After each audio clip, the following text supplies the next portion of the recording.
Muy buenas noches.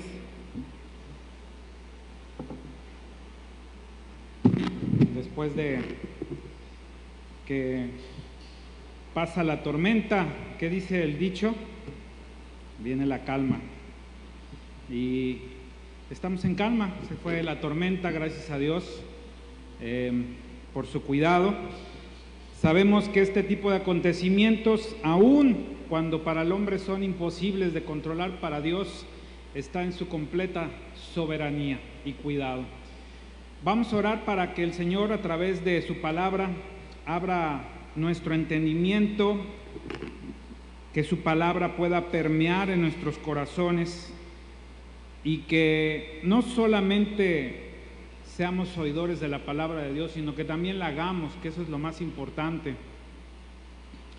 el llevar a cabo su palabra. Padre, te damos gracias, Señor, en esta calurosa noche, pero sabemos que, Señor, tú estás moviéndote en medio de estas paredes a través de tu Espíritu Santo. Señor, nuestro consolador, Señor, nuestro consuelo proviene, Señor, siempre de tu palabra. Nuestro aliento, nuestra fortaleza es el medio por el cual, Señor, tú nos has dejado el medio de comunicación, es por medio del cual, Señor, nosotros conocemos de ti a través de tu palabra. Señor, te ruego que en esta noche sea solamente ella quien habla en nuestros corazones. Hay algo que aprender, desde luego que sí, Señor.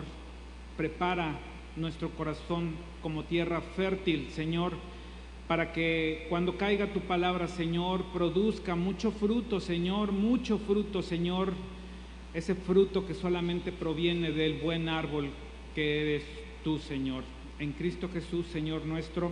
Amén. Algunos quizá no saben, pero estamos en el mes de agosto. El mes de agosto para la Iglesia Presbiteriana es el mes de la Biblia, y en este mes le damos más relevancia a la importancia que la tiene todos los días, pero conmemoramos el mes de agosto como un mes en el que se escogen temas de acuerdo a ella. Nosotros en esta noche vamos a meditar acerca de una historia que se encuentra en el Evangelio según San Juan, capítulo 14. Pero quiero que usted y yo veamos la historia a través del contexto, a través de lo que hay alrededor de estos versículos del 1 al 6. El versículo 14 trae como título Jesús, el camino al Padre. Aquí en los primeros versículos podemos entender que está hablando Jesucristo y se dirige hacia unas personas describiéndoles con una palabra muy específica que dice: no se turbe vuestro corazón, no se angustie. Y quiero comenzar este tema preguntándole si usted hoy en día está pasando por angustia, por preocupación que trae intranquilidad a su corazón, que no le permite dormir. Tal vez es un diagnóstico que usted recibió en días recientes, en este año o el año pasado, y es un diagnóstico que tiene que ver a lo mejor con la muerte. Tal vez es la noticia legal que también no lo está dejando dormir. Tal vez es un hijo que acaba de descubrir algo terrible con respecto a él.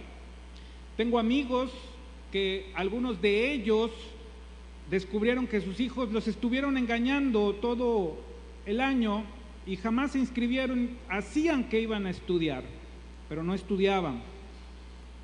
Y es real. Y eso causa una decepción, una angustia en el corazón de muchos padres. Tal vez usted esté viviendo algo que está sospechando con respecto a su familia.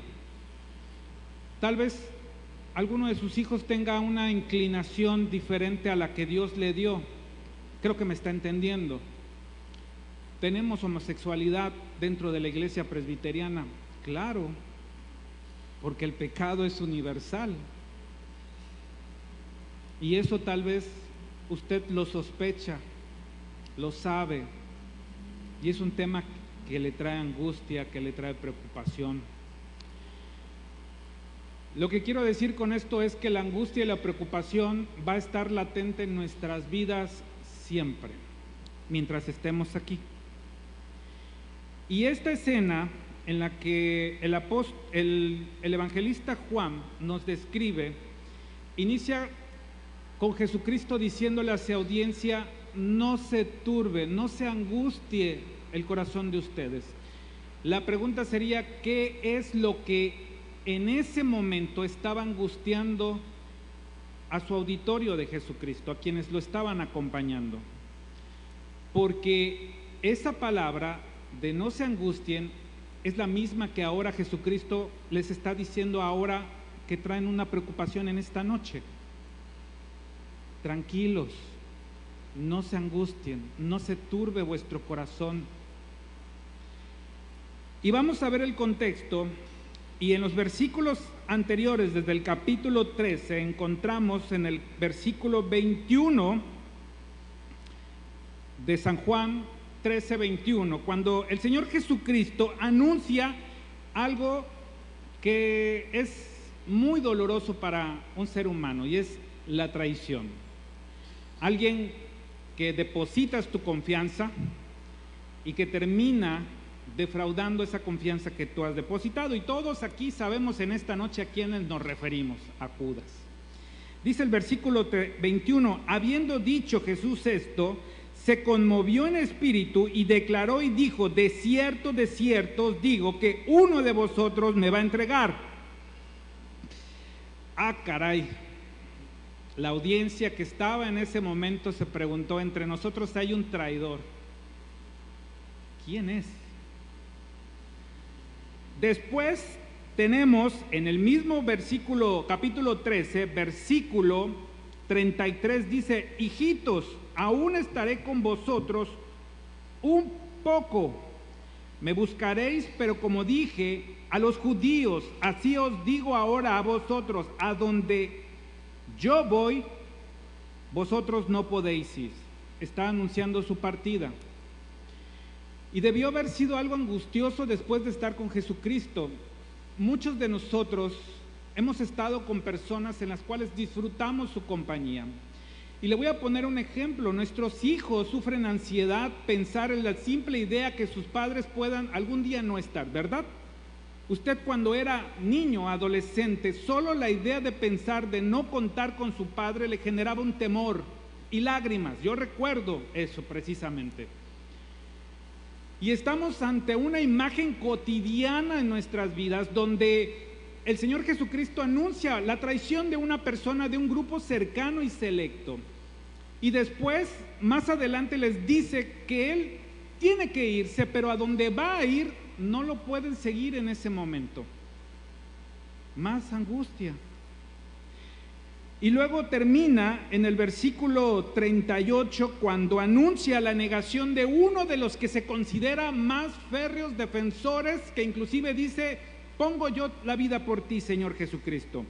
37 dice: le dijo Pedro: Señor, ¿por qué no te puedo seguir ahora? Mi vida pondré por ti. Aguas con esas declaraciones que nosotros hacemos así sin pensarlas, Ese es Pedro hablando sin pensar lo que estaba por venir, pero inmediatamente se fue de desborde. Y el Señor Jesucristo, que conoce todo, absolutamente todo, le responde en el 38: ¿tu vida pondrás por mí? Le pregunta. De cierto te digo, no cantará el gallo sin que me hayas negado 3 veces. Una traición, una ausencia y una negación. En ese círculo cercano de Jesucristo, eso es lo que los traía angustiosos, inquietos y preocupados. Yo te pregunto esta noche: ¿qué te trae a ti esta noche con un corazón turbado? ¿Una deuda? ¿Un despojo? ¿Un desalojo? ¿Un divorcio en puerta? ¿Un hijo que probablemente está por anunciar su orientación sexual? ¿Qué es lo que está turbando esta noche tu corazón que no te permite, como a los discípulos, ver lo que estaban aconteciendo en ese momento? Porque en el contexto cercano tenemos que los discípulos están viendo grandes milagros de parte de Dios, de parte de Jesucristo. Tal es así que más adelante, en este versículo 14, cuando Cristo le preguntan y le dice: Felipe, muéstranos al Padre, le dice: ¿cómo es posible? Si has visto las obras que he hecho. ¿Recuerdan cuando le decían: este verdaderamente viene de parte de Dios? Porque nadie que viene de parte de Dios es capaz de hacer las obras que Él hace. Vieron resucitar a un muerto. Literalmente llevaba 3 días. Vieron manifestados milagros, palabras que provenían de Él. Pero a pesar de todo esto, a pesar de ver la gloria de Dios en la tierra, la manifestación visible de Dios, que es Jesucristo, a pesar de eso tuvieron miedo. Miedo a la partida de Dios, miedo a que alguien podía fallar. Tal vez tú estás aquí, joven, pensando que vas a defraudar a tus padres en algún momento. Y Pedro tuvo tener ese temor. Pero ¿en qué momento yo soy capaz de traicionarte si yo estoy dispuesto a dar la vida por ti? Metámonos un poquito en los zapatos y en el corazón de estos hombres que aun cuando están a años de nosotros, son seres humanos como ustedes y como nosotros. Y tiene que ver con emociones que estamos viviendo cotidianamente. Por ejemplo, la pandemia ha despertado muchísima depresión hoy en día en los hogares. Si usted tiene oportunidad de ver, hace 2 días veía yo al secretario dentro de Gobernación, hay una dependencia que es de los derechos humanos, y daba cifras con respecto a los niños que ahorita están privados de poder entrar a la educación por no tener recursos económicos. Y un porcentaje, más del 50% de ellos está pensando con pensamientos suicidas. Niños. No hay dinero para entrar a las escuelas.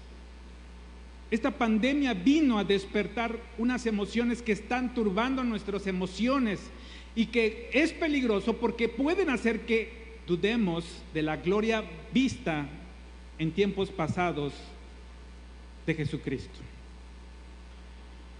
Por eso el Señor, nuestro Señor Jesucristo, que conoce todos nuestros pensamientos de los que estamos aquí, aún ni siquiera hemos pronunciado la palabra, y Él ya la sabe. Sabía lo que estaba aconteciendo en el corazón de estos sus discípulos. Y inicia categóricamente con una afirmación diciendo: no se turbe vuestro corazón. No se turbe vuestro corazón. Creed en Dios, creed también en mí. Creed. Algo tan fácil que podemos pronunciar, pero con una abismal diferencia. Tanto es el hecho que se dirige a los discípulos para recordarles que la única forma en la que ellos puedan tener paz en medio de la tormenta es a través de la fe. No hay otra. Porque la evidencia de que usted verdaderamente ha depositado la confianza en Dios no es lo que usted hizo hace 10, 15, 20 años cuando pasó al frente, cuando decidió creer en Jesucristo. La evidencia visible que seguimos permaneciendo en el camino es que aún seguimos creyendo. Estos hombres creyeron que resucitó Lázaro porque lo vieron, lo palparon, lo pudieron haber cargado. Aquí hay muchos, uno de los diáconos que más aprecio es Matías, es muy efusivo, llega y te abraza. Ahí debió haber estado alguien con el espíritu de Matías que vio resucitar a Lázaro y lo cargó y lo aventó hacia arriba. ¡Lázaro! Amigo, ¿cómo te extrañamos? Lágrimas debieron de haberse derramado ante ese suceso. Pero la razón, el secreto que nosotros debemos tener cuando nuestros corazones estén angustiados y atribulados es seguir creyendo. Y eso nos está diciendo Jesucristo hoy en esta noche, en el 2021, a mediados de una pandemia que no sabe el mundo cuándo va a acabar. No sabemos, yo no sé cuándo va a acabar. Sigan creyendo en Dios, pero también en mí. Y más adelante nos va a decir por qué necesitamos también creer en Jesucristo. Porque el problema más grande de la cultura judía, del pueblo de Israel, es que creían en Dios, porque eran el pueblo elegido, porque Dios se le reveló a sus antepasados a través de Moisés, a través de Josué. Era Dios hablando directamente con estos hombres para comunicarles al pueblo. Entonces es obvio que creían en Dios, es obvio que vieron las proezas de Dios, pero tenían un problema, que no creían en el Mesías. ¿Recuerdan? Es la historia del Antiguo y del Nuevo Testamento, que no veían a Jesucristo como el enviado, como el Hijo de Dios. Esa es la razón por la que los religiosos de ese entonces crucificaron a Jesucristo, porque blasfemaba el nombre de Dios al decir que Él era Dios. Y era un pecado terrible. La razón de tu esperanza va a ser creer en Dios, pero también en lo que este hombre llamado Jesucristo, a quien Dios le ha dado el dominio y control de todas las cosas creadas, hizo por ti. ¿Me explico? Creemos en Dios por las manifestaciones hechas que dice la Biblia, y Dios creó los cielos, y Dios creó los mares, y Dios hizo esto, y todo era bueno. Nuestra fe con respecto a Dios es visible. De hecho, hermanos, hay religiones que adoran a Dios, pero no reconocen a Jesucristo como Salvador de nuestras vidas. Usted quizá ha pertenecido a algunos de estos sectores de la religión donde adoran a Dios, reconocen a Dios, pero no reconocen a Jesucristo como Hijo de Dios y como Dios mismo. Y estamos ante la puerta de una religión que es una secta. Porque estaremos estudiando en estos minutos que nos quedan acerca de por qué la importancia no solamente de creer en Dios, sino de creer a quien Dios envió. Y ese es Jesucristo. Versículo 2. En la casa de mi Padre muchas moradas hay. Si así no le fuere, yo os lo hubiera dicho, pues voy a preparar lugar para vosotros. ¿Dónde inicia todo esto? En el pecado. ¿Por qué fue necesario que el Hijo de Dios descendiera de su gloria y de su majestad? ¿Por qué razón habría que descender y despojarse de la gloria que tenía con el Padre? Por nuestro pecado. El pecado, quiero que usted lo entienda si nos está acompañando por primera vez. El pecado usted lo ha escuchado y a lo mejor lo ha trivializado los medios de comunicación, pero el pecado es algo serio. Hay una imagen que les traje para que puedan ustedes entender. El pecado es como una tarjeta de crédito. Todos aquí, la mayoría, hemos usado tarjetas de crédito. Yo me confieso como un usador de tarjetas de crédito. El problema no es usarla. El problema viene cuando hay que pagar. Así es el pecado. Es como una tarjeta de crédito donde usted va a disfrutar ahora lo que compra, pero va a pagar después eso. El pecado es tan serio que fue necesario que descendiera el Hijo de Dios hecho carne para poder reconciliarnos con Dios. De tal manera que el Evangelio tenemos que entenderlo, que a lo largo de la historia de la humanidad, los más de 2000 años que tenemos documentados en términos de la Escritura, es Dios queriendo restablecer la comunión que se perdió en el Edén. En el Edén todo era perfecto,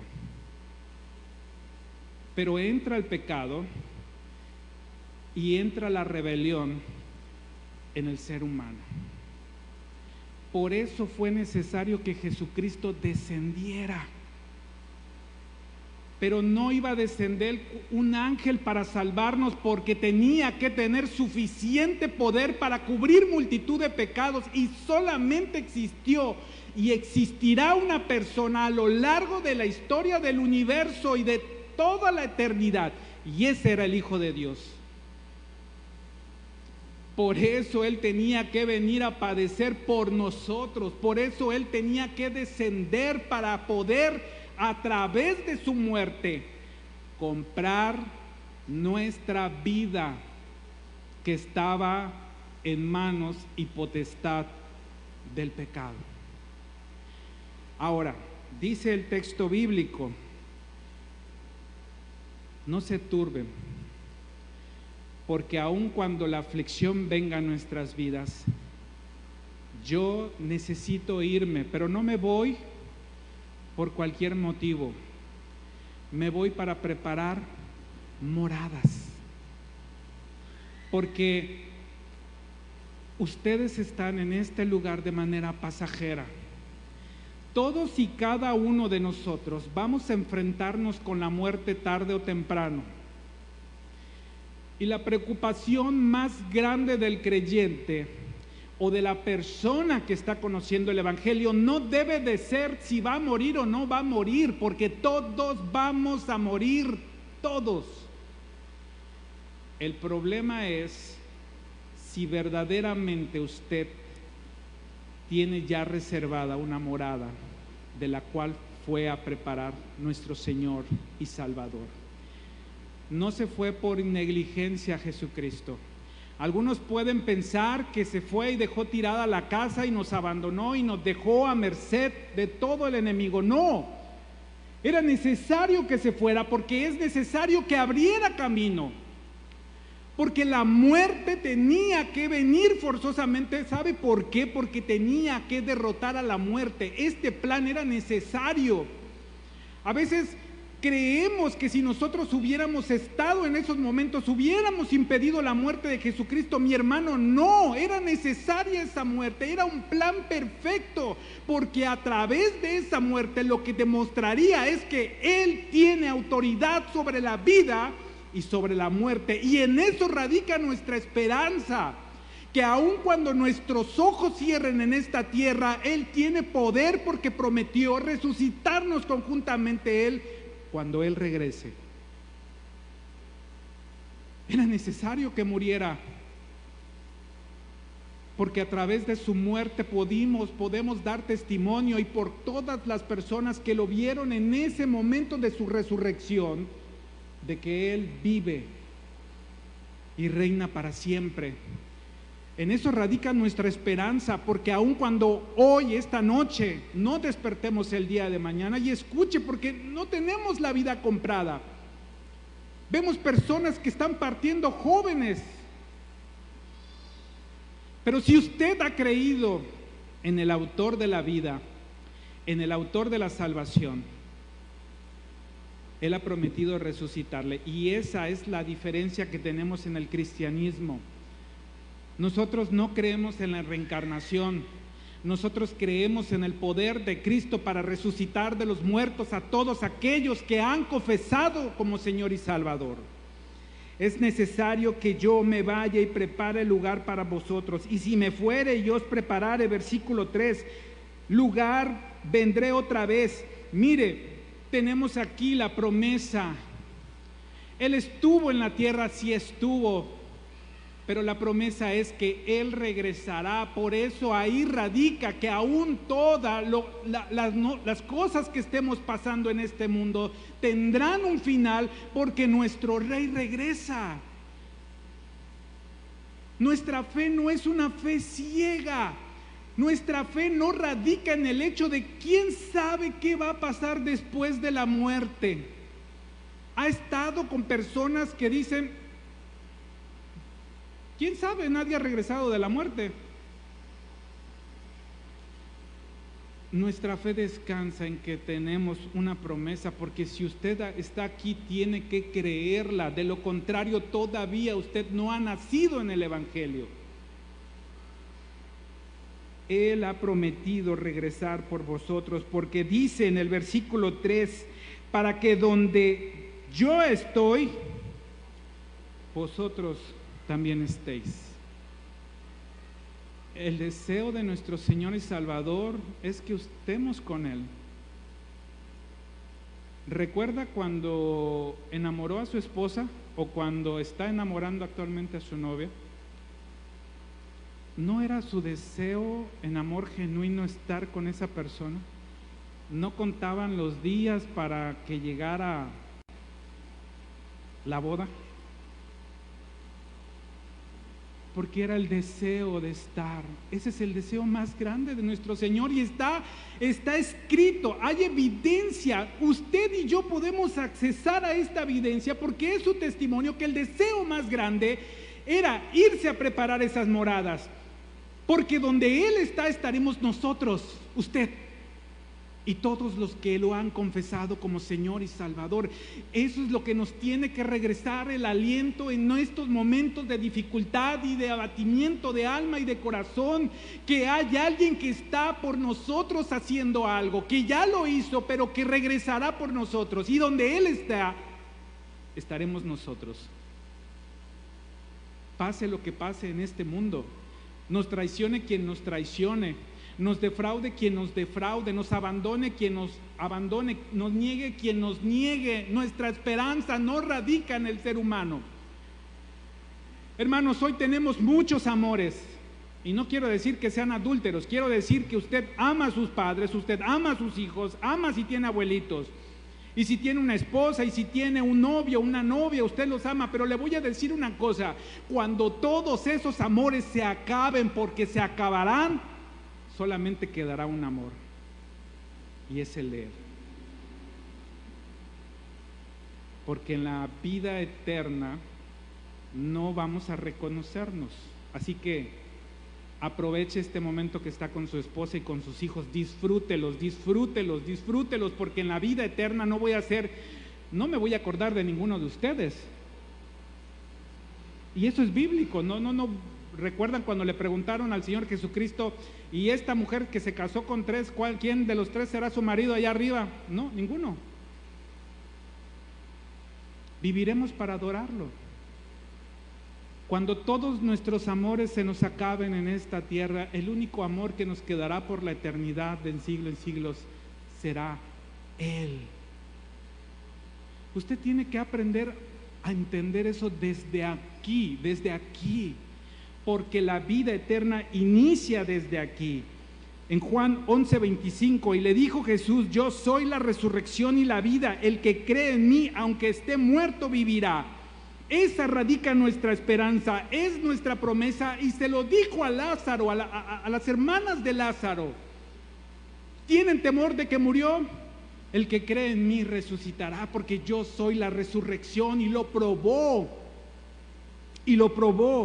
Juan 3:36, el que cree en el Hijo tiene la vida eterna, pero el que rehúsa creer en el Hijo no verá la vida, sino la ira de Dios que está sobre él. El problema no es en cuanto a la evidencia que tenemos de la vida eterna que se encuentra en este libro. Este libro está plasmado, lleno de principio a fin sobre la restauración de la relación con Dios. La vida eterna no es un lugar con ángeles tocando las ¿cómo le llaman estas? Volando y... No, eso es lo que nos está vendiendo la televisión, eso es lo que nos está vendiendo el mundo. La vida eterna tiene un nombre, es el Padre, y el camino es su Hijo. Es un destino la vida eterna, es una reconciliación que lo que se rompió en un principio, Dios en su inmensa sabiduría diseñó un plan donde los reflectores están puestos en su Hijo unigénito, no en nosotros, no en los ángeles, en el Señor y Salvador. Ahí se consolida todo, ahí se proyecta todo. La vida eterna, más que un lugar y una morada, es Dios mismo, es teniendo nuevamente relación con el pecador que ha sido perdonado a través del sacrificio único y suficiente de su Hijo Jesucristo. Esa es la vida eterna. ¿Y cuándo obtiene la vida eterna? Usted cuando compra una póliza de vida y muerte, hace unos años yo compré una póliza y después me puse a meditar. Yo no sé si usted, varón, esté de acuerdo conmigo. Compro la póliza, pero la única forma en la que puedo utilizar la póliza, ¿cuándo es? O sea, tengo que morirme para que los demás lo disfruten. Y fue cuando ya no me gustó y dije, a ver, pues la estoy pagando, pero al final de cuentas la única forma en la que la póliza se va a activar es a mi muerte. Qué padre, ¿no? Pues para los que se quedan. Mire, la vida eterna no es un seguro. La vida eterna la comenzamos a disfrutar desde este momento. No es una promesa futura. La vida eterna es la comunión que se ha restablecido una vez que usted ha confesado que necesita un Salvador. San Juan 3:36 dice, el que cree en el Hijo tiene, verbo presente, now, right now, dicen los gringos, tiene vida eterna, tiene vida eterna. San Juan 5:24, de cierto os digo, que el que oye mi palabra y cree que el que me envió tiene vida eterna. Segunda ocasión que se refiere como un verbo presente, tiene la vida eterna. No está en que vamos a esperar la vida eterna, no, desde este momento nosotros, ustedes y todos aquellos que han entendido el mensaje del Evangelio y usted ha confesado y usted ha creído en Jesucristo, en ese momento tiene vida eterna. Y en ese momento debe tener usted una paz completa de saber que nada podrá separarlo del Señor. Nada, ni tribulación, ni angustia, ni muerte, ni persecución, ni hambre, ni desnudez. Nada nos podrá separar del amor que es en Cristo Jesús, Señor nuestro. Y no vendrá condenación más, porque pasaron de la vida hacia la vida, de la muerte hacia la vida eterna. San Juan 6:47, de cierto os digo, el que cree en mí tiene vida eterna. Es un estado no futuro, es un estado de posición. Estamos en Cristo, estamos en vida eterna. Estamos sin Cristo, no tenemos vida eterna, no tenemos la reconciliación, no tenemos con la paz.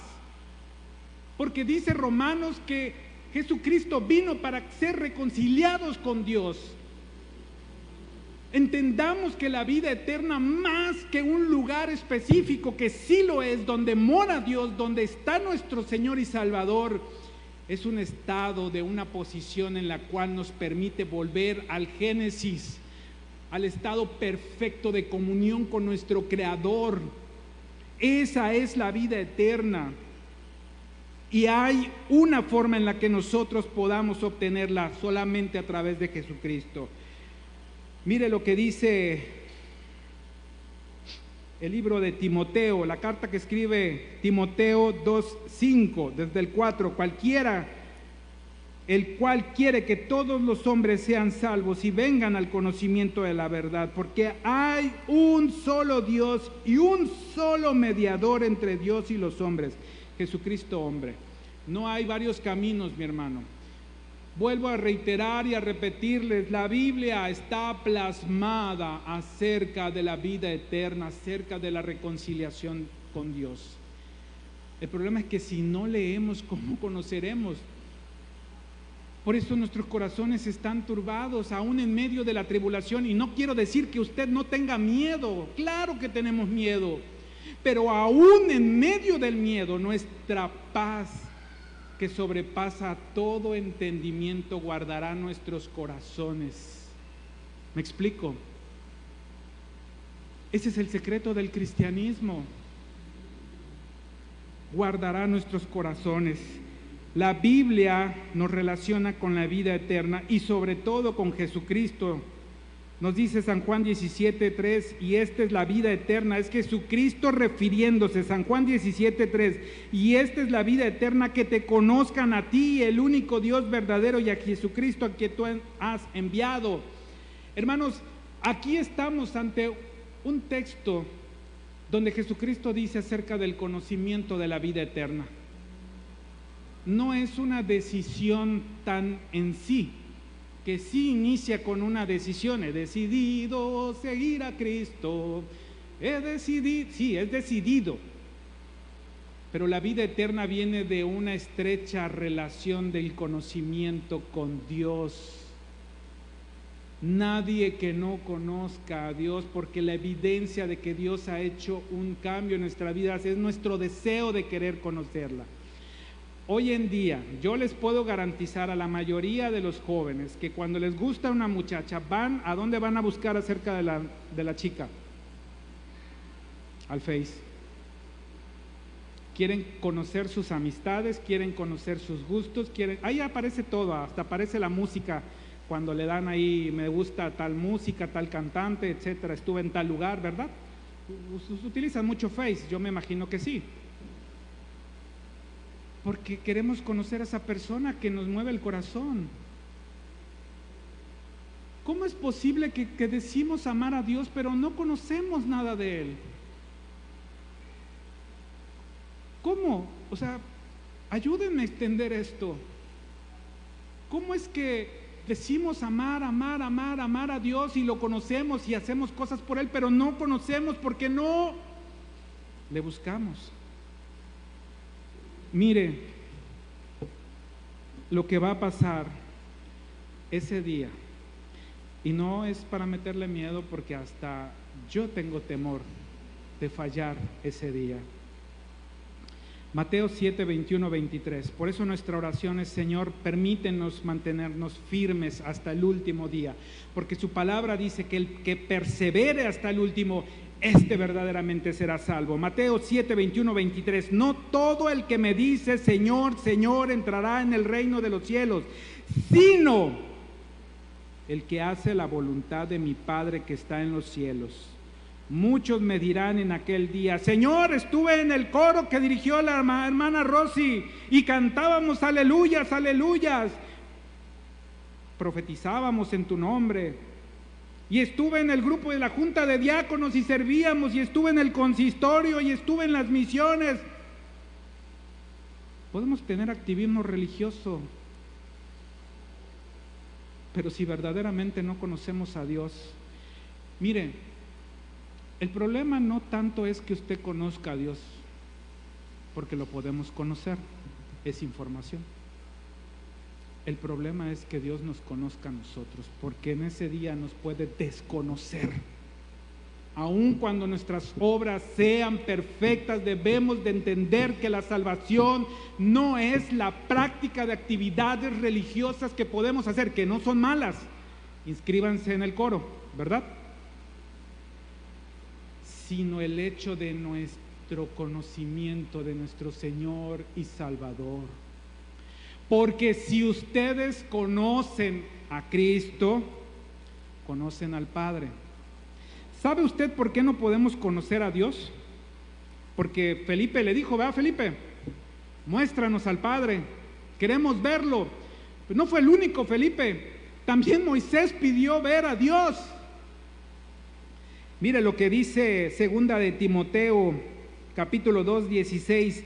El único que tiene inmortalidad, que habita en la luz inaccesible, a quien ninguno de los hombres ha visto ni puede ver, al cual sea la honra y el imperio sempiterno. Amén. Pero si usted conoce a Cristo, conoce al Padre.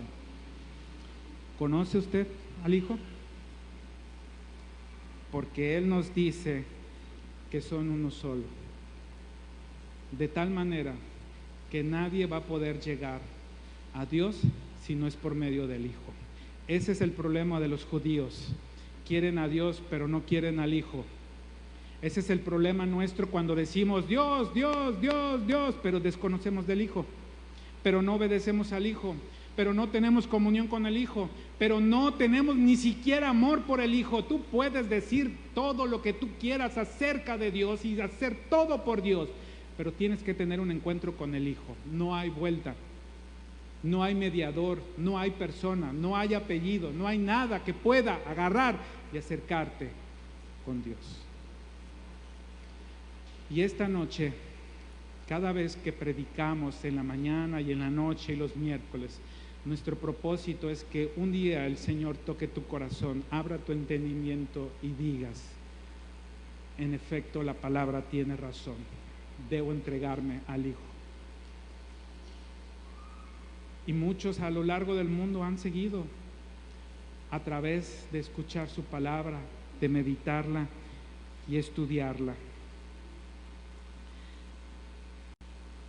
Este libro es todo lo que tenemos cercano a Dios en cuanto a lo que Él ha dicho. Nos ha dejado su Espíritu, el Espíritu Santo, nuestro Consolador, nuestro guía. Yo quiero mostrarles una imagen. ¿Me ayudas con la imagen? Para que podamos entender un poquito, y ya estoy terminando, hermanos. ¿Recuerdan el Génesis?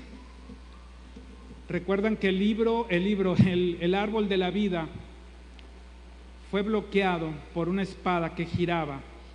Porque Dios no quería que se acercara el hombre para que pudiera comer otra vez del árbol de la vida.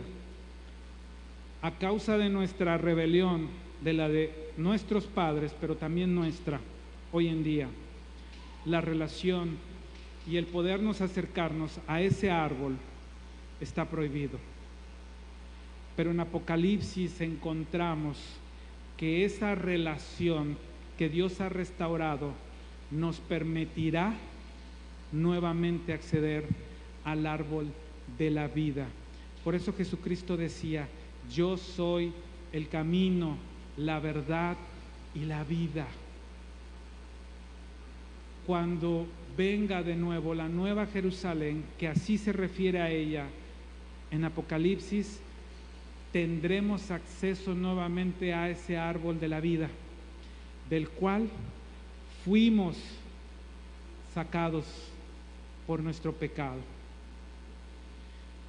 ¿No se pudo el video? Mire, yo debo de confesar que a veces, cuando dejo mis cosas en el coche, de valor, mi mochila y la Biblia, tengo que regresar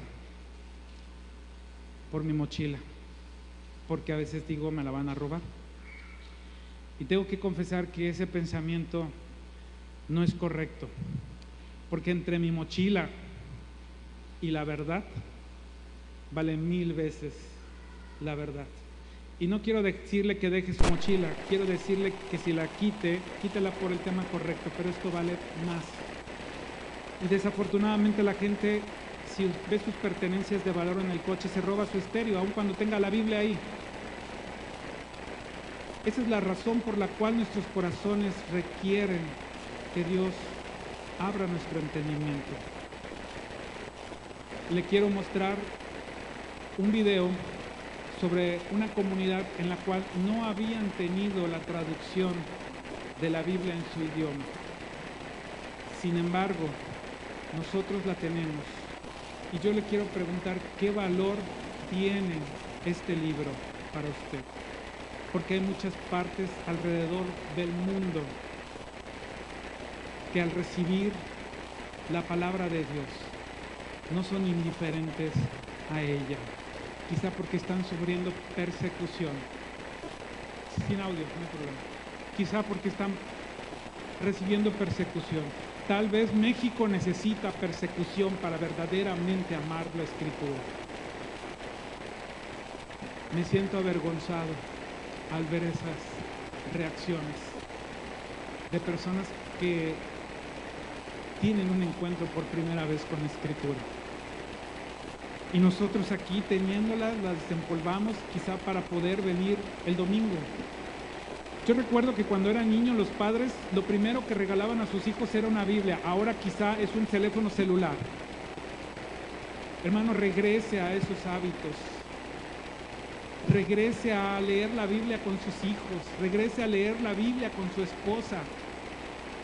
Porque si usted no desea en esta vida nada con Dios, no tendría por qué desear a Dios en la eternidad, porque la eternidad es Dios y el único camino que hay es su Hijo Jesucristo.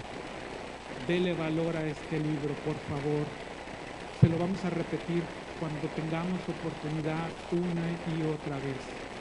En él encontraremos paz y vida eterna. Padre, te doy gracias, Señor, porque a través de tus palabras